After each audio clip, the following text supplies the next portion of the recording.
welcome to Learn and Prep. My name is Pallavi Kumari, and today we will study a very beautiful story, that is A Letter to God. So let's start. The house, the only one in the entire valley, sat on the crest of a low hill.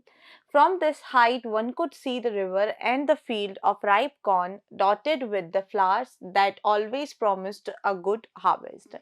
Basically, अब एक घर का description दिया जा रहा है कि एक वैली पर सिर्फ एक घर है।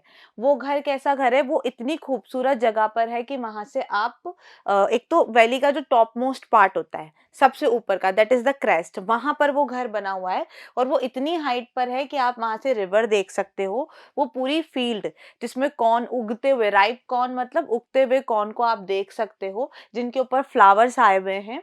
और वो flowers, according to the person who has written this entire chapter, that means the author, according to the author, वो कह रहे हैं कि वो फ्लावर्स जो उस कॉर्न पर आए हुए हैं वो क्या प्रॉमिस करते हैं, वो फ्लावर उस कॉर्न से क्या प्रॉमिस करते हैं? एक अच्छी हार्वेस्ट का, एक अच्छी फसल की प्रॉमिस करते हैं। तो बेसिकली यहाँ पर वो पूरा डिस्क्रिप्शन दिया गया है कि वो घर इतनी सुंदर जगह पर है, एकदम टॉप मोस्ट पार्ट पर है वैली के, जहाँ से आप रिवर देख सकते हो, उगती हुई फसल को देख सकते हो, जिसपे खूबसूरत खूबसूरत फूल आए हुए हैं। The only thing the earth needed was a downpour, or at least a shower. Throughout the morning, Lencho, who knew his fields intimately, had done nothing else but see the sky towards the north east. अब क्या है कि ये सब कुछ बहुत सुंदर है, बट अभी इस मूवमेंट पे वो जो फसल थी, जहाँ पर ये पूरा फसल उग रहा है, वो जो ज़मीन थी, वो इस वक्त सिर्फ एक डिमांड कर रही है कि यहाँ पर एक अच्छी बारिश हो जाए। अच्छी नहीं तो कम से कम थोड़ी सही एक शार टाइप बारिश ही हो जाए, लेकिन हो जाए, नेचर यहाँ पे थोड़ा सा पानी भेज दे। और वो उस फसल का जो मालिक होता है, that means the Lencho, the lead character of the story, वो पूरा दिन, जिसको उसकी फील्ड के बारे में, उसकी पूरी फसल के बारे में बहुत अच्छे से पता था, क्योंकि वही उस पर काम करता था और वो घर भी उसी का था।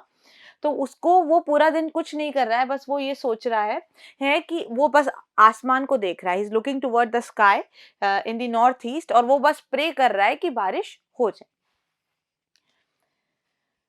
Now we are really going to get some water, women. The woman who was preparing supper replied, "Yes, God willing." The older boys were working in the field while the smaller ones were playing near the house until the women called to them all, "Come for dinner." It was during the meal that, just as Lancho had predicted, big drops of rain began to fall. In the northeast, huge mountains of clouds could be seen approaching. The air was fresh and sweet. अब वो उनकी family का description दिया जा रहा है कि वहाँ पर एक वुमेन होती है, वो लेंचो के साथ अग्री करती है कि हाँ, भगवान हमारी बात सुनेंगे। उसके बाद उनके घर के जो बड़े लड़के होते हैं, they are working in the field and the small ones are playing there nearby. वो तब तक अपने अपने कामों में लगे रहते हैं जब तक उन्हें बुलाया नहीं जाता डिनर के लिए। They were just having their dinner only, and as Lencho predicted, वहां पर अचानक से बारिश होने लगी, वो भी उसी डायरेक्शन से जिस डायरेक्शन से लेंचो एक्सपेक्ट कर रहा था। बारिश होने लगती है, बहुत ही फ्रेश और स्वीट हवा चलने लगती है, एंड क्लाउड्स जो हैं वो पूरी तरह छा जाते हैं और उनके पर्टिकुलर एरिया को अप्रोच कर रहे होते हैं। The man went out for no other reason than to have the pleasure of feeling the rain on his body, and when he returned, he exclaimed, "These aren't raindrops falling from the sky, they are new coins. The big drops and 10-cent pieces, and the little ones are fives." अब वो Lencho बाहर जाता है just to make sure, because वो बहुत देर से pray कर रहा था कि बारिश हो जाए। अब वो जैसे ही उन्हें एहसास होता है कि हाँ बारिश हो रही है, वो बाहर जाता है जस्ट टू मेक श्योर कि हो रही है कि नहीं, जस्ट टू फील कि अगर हो रही है तो कैसा फील हो रहा है। तो वो देखने जाता है और वो वहां जाके वापस जब आता है तो ये बताता है कि ये सिर्फ रेन ड्रॉप नहीं है, ऐसा लग रहा है जैसे आसमान से कॉइन्स बरस रहे हैं। जो बड़े वाले कॉइन्स हैं they are like 10 cents, and जो छोटे वाले हैं दे आर लाइक फाइव्स। जब वो वापस आता है तो वो ये बताता है सबको, वो ये बता रहा है कि ये सिर्फ रेन ड्रॉप नहीं है, they are like coins. Basically वो ये कहना चाह रहा है कि ये जो बारिश लेकर आई है, इससे हमारी फसल इतनी अच्छी हो जाएगी कि बेसिकली हमारे पास बहुत सारा पैसा आएगा, बिकॉज उनके घर में only source of income was their entire crop. तो वो अगर अच्छी होती है तो उनके घर में ऑलरेडी काफी सारा पैसा आएगा। तो वो क्या समझ रहे थे कि ये बारिश नहीं है, these are the coins. Then With a satisfied expression, he regarded the field of ripe corn with this flour draped in a curtain of rain. But suddenly a strong wind began to blow, and along with the rain, very large hailstones began to fall. These truly did resemble new silver coins. The boys, exposing themselves to the rain, ran out to collect the frozen pearls. अब अचानक वो बहुत खुश होते हैं. They were very satisfied कि अच्छा जो है हमारी क्रॉप बहुत अच्छी हो जाएगी, लेकिन जब वो ये सब एक्सपीरियंस कर रहे होते हैं तो वहां पे they draped in a curtain of rain. Basically this mentions कि उन्हें तब ऐसा लगता है कि हमारी पूरी की पूरी फसल पे एक कर्टन बन गया है, पूरा एक कर्टन पानी का, रेन का, बारिश का, वो पूरा कर्टन उसने हमारी पूरी क्रॉप को जो है ढक दिया है. लेकिन सडनली क्या होता है, सडनली वो बहुत तेज हवा चलने लगती है और वो जो रेन ड्रॉप्स थे वो बहुत ही ज़्यादा हेलस्टोन्स में यानी कि बर्फ़ के गोलों में बदल जाते हैं. और वो जो जो उनको उस समय 10 सेंट और 5 के पैसे जैसे लग रहे थे, अब वो उन्हें सिल्वर कॉइन्स जैसे दिखने लगते हैं. और जो बच्चे बाहर खेल रहे होते हैं वो अब वो फ्रोज़न पर्ल्स बेसिकली बताया गया वही बर्फ़ जो ऊपर से गिर रही है, उनको कलेक्ट करना शुरू करते हैं.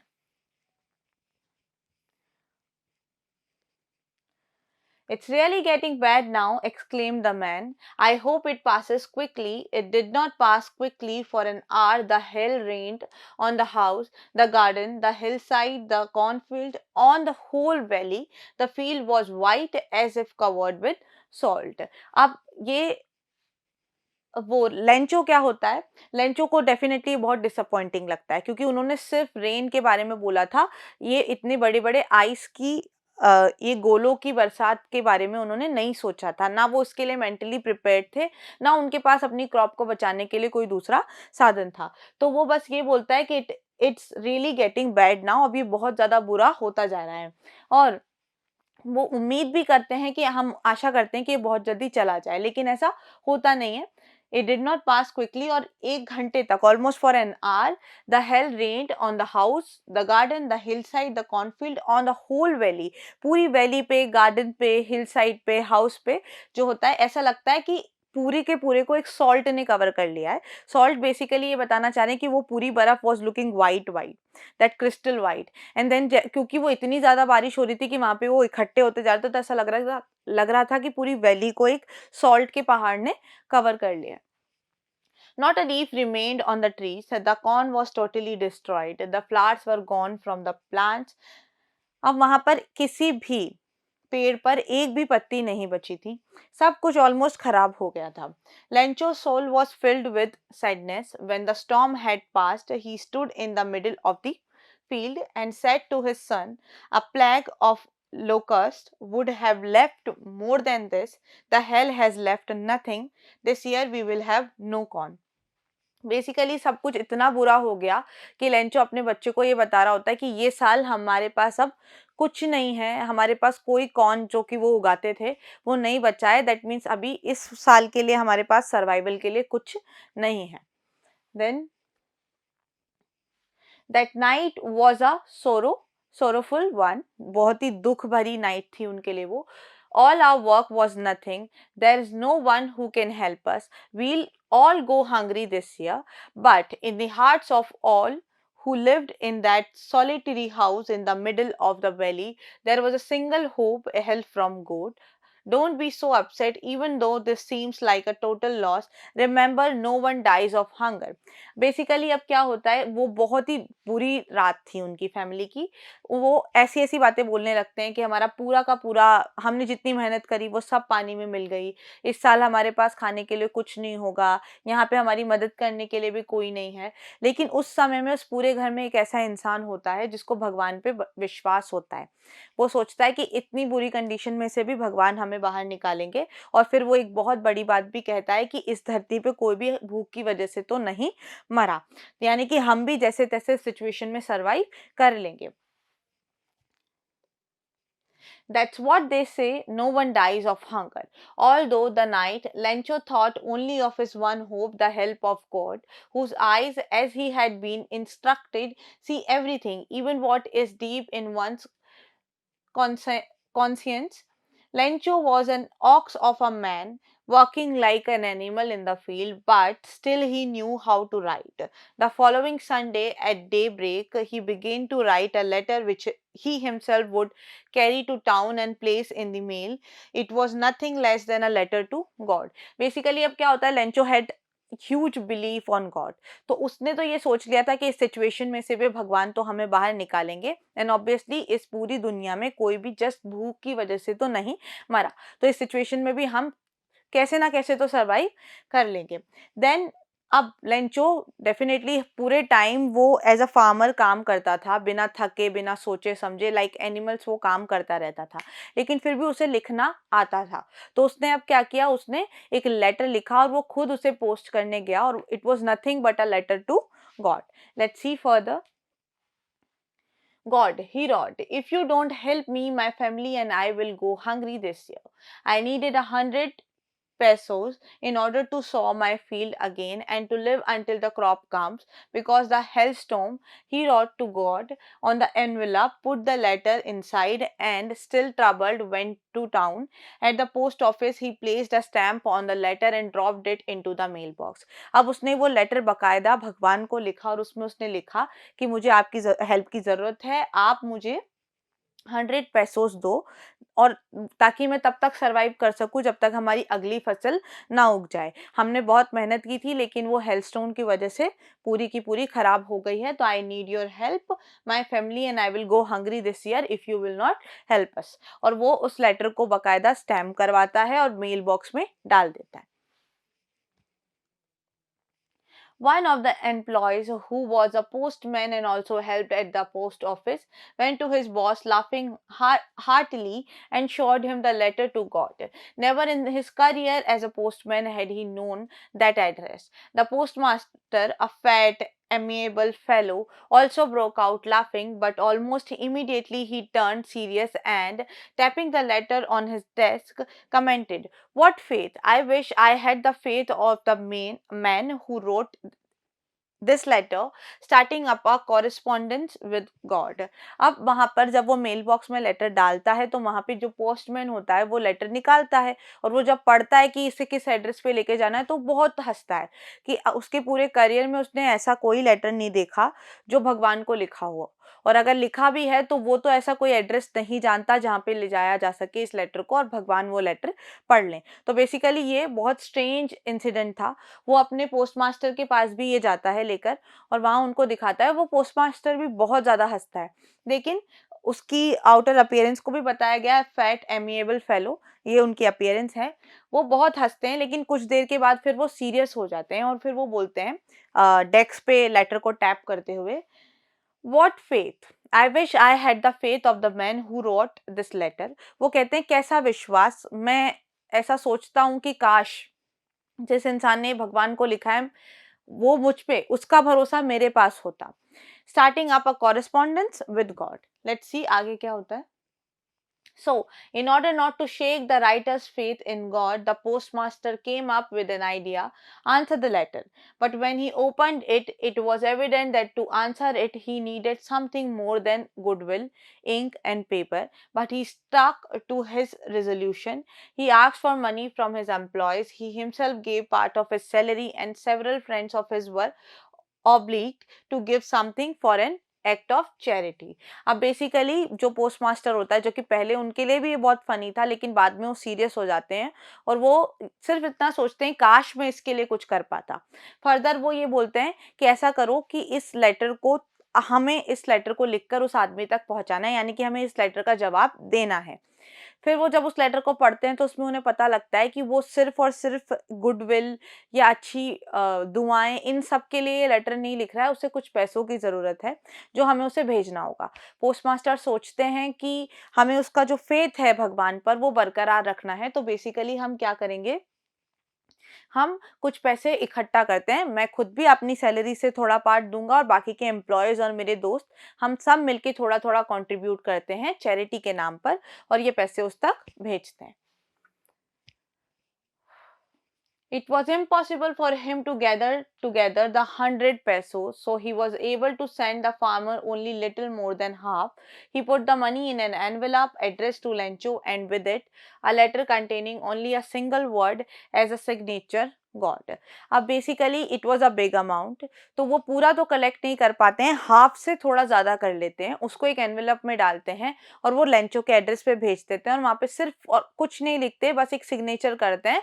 That signature was of God. The following Sunday, Lencho came a bit earlier than usual to ask if there was a letter for him. It was the postman himself who handed the letter to him, while the postmaster, experiencing the contentment of a man who has performed a good deed, looked on from his office. अब जो postman था, उसने Lencho सुबह उस दिन जल्दी उठा, उसने नॉर्मल टाइम से पहले जाकर पूछा कि मेरे लिए कोई लेटर आया है क्या.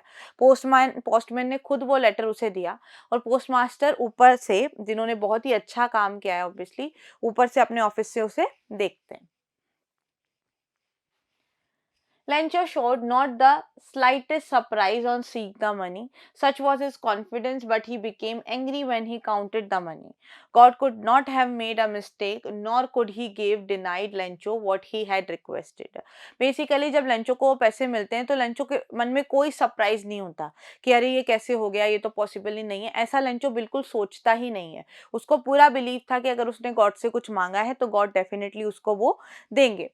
लेकिन वो जब वो पूरे पैसे गिनता है, और उसने तो 100 पेसोस मांगे थे, लेकिन वो पूरे तो वो लोग गैदर नहीं कर पाए थे, तो वो जितने पैसे गिनता है तो वो बहुत ज़्यादा गुस्सा हो जाता है कि ऐसा कैसे पॉसिबल है कि भगवान से कोई गलती हो जाए, या ऐसा भी पॉसिबल नहीं है कि मैं भगवान से कुछ मांगूं और वो मुझे ना दे. Immediately, Lancho went up to the window to ask for paper and ink. On the public writing table, he started to write with much wrinkling of his brow, caused by the effort he had to make to express his ideas. और वो तुरंत ऊपर जाता है, एक public table होती है जहाँ पर सब बैठ कर के अपना लेटर लिखते हैं. वो वहाँ जाता है, अपने लेटर में वो बहुत ही गुस्से के साथ पूरा अपना फीलिंग्स को दिखाते हुए एक दोबारा से लेटर लिखता है. When he finished, he went to the window to buy a stamp, which he licked and then affixed to the envelope with a blow of his fist. Basically अब उसने एक और स्टैम्प लगाया, एक एनवेलप लिया और उसको स्टैम्प अप करके फिक्स करके लिख करके फिर फिक्स किया, जैसे कि पुराने टाइम पे लोग करते थे, और उसको फिर उसने अपनी फिस्ट से प्रेस किया ताकि ये खुले ना. The moment the letter fell into the mailbox, the postmaster went to open it. It said, God of the money that I asked for, only 70 pesos reached me. Send me the rest since I needed it very much, but don't send it to me through the mail because the post office employees are a bunch of crooks. Lencho basically, Lencho को क्या लगता है, Lencho को लगता है कि भगवान ने तो 100 पेसोस ही भेजे होंगे, लेकिन ये जो पोस्ट ऑफिस के एम्प्लॉयज हैं, इनमें से किसी ने थोड़े से पैसे चुरा लिए. अब वो भगवान को यही लेटर लिखता है कि जो मनी मैंने आपसे पूछी थी या जितनी मांगी थी वो पूरी नहीं आई है, बस 70 पेसोस ही मेरे पास आ पाए हैं. अब नेक्स्ट टाइम पे आप जब पूरा अमाउंट भेजो तो उसे पोस्ट ऑफिस के थ्रू मत भेजना, क्योंकि यहाँ के जो एम्प्लॉयज हैं वो बेईमान हैं, वो थोड़ा पैसा ले लेते हैं. अब ये जो एम्प्लॉयज होते हैं वो इस लेटर को खोलते हैं और पढ़ते हैं तो बड़े सरप्राइज हुए होंगे ऑब्वियसली कि ये उसने क्या लिख दिया. And this was his faith on God. Basically पूरी कहानी is about his faith on God, कि उसे इतना भरोसा था कि भगवान भी हैं और वो मेरी मदद भी पक्का करेंगे, और मैं अगर उनसे जितने पैसे मांगूंगा वो मुझे उतने ही देंगे. वो प्रैक्टिकलिटी में ना जीकर अपने एक बिलीफ में जी रहा था, और उसने एट द मोमेंट उसके पास जितना पैसा आया उसको चेरिश करने के बजाय बल्कि मैं भगवान को दोबारा मेल लिख दिया कि नहीं, ये तो पोस्ट ऑफिस के लोगों ने शायद थोड़ा पैसा चुरा लिया है, तो आप मुझे दोबारा भेजो, और नेक्स्ट टाइम जब भेजो तो मेल बॉक्स के थ्रू मत भेजना, डायरेक्ट भेजना, क्योंकि मुझे इन पे ट्रस्ट नहीं है. And this was all about this story, the letter to God. I hope आप लोगों को ये पूरी स्टोरी समझ आई हो, एंड आई होप कि अब इससे इसके रिगार्डिंग पूछे जाने वाले क्वेश्चंस को आप लोग सॉल्व कर पाएंगे. Thank you.